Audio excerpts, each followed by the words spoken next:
মালিক Mongla fire station, উনি আপনাদের কাছে আমরা এখন সবাই প্র্যাকটিক্যাল সবাই আসবো, সদস্যরা সবাই আসবো প্র্যাকটিক্যালি আমরা হেলমেট নাই আছে, তাহলে আমাকে টেকনিক অ্যাপ্লাই করতে হবে।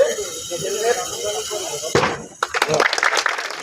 ওই যে ফাঁকা আছে, এই যে আমি কি করব, আমি এটাকে চাপ দিয়ে দিলাম, ঠিক আছে, আমি অক্সিজেনটা ফুল এটা করে দিলাম। এখানে আমরা শিক্ষা লাভ করেছি যে কিভাবে একটি গ্যাস থেকে বা দাহ্য পদার্থের মাধ্যমে যদি আগুন কখনো সংঘটিত হয় বা আমাদের শরীরে যদি কখনো আগুন লেগে যায় তাহলে আমরা কি কি ব্যবস্থা করতে পারি। এখানে ফায়ার সার্ভিসের কিছু বিষয় আমরা শিখেছি।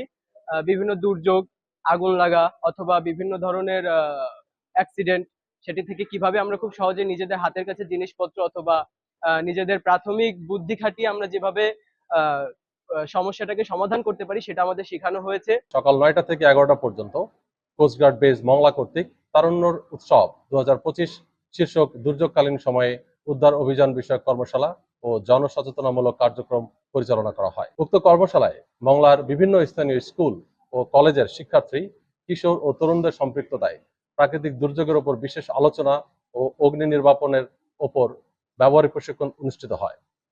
বাংলাদেশ কোস্টগার্ড জনগণের জানমাল রক্ষা ও প্রাকৃতিক দুর্যোগ মোকাবেলায় এ ধরনের কর্মশালার মাধ্যমে সচেতনামূলক কার্যক্রম চলমান রেখেছে এবং ভবিষ্যতেও রাখবে।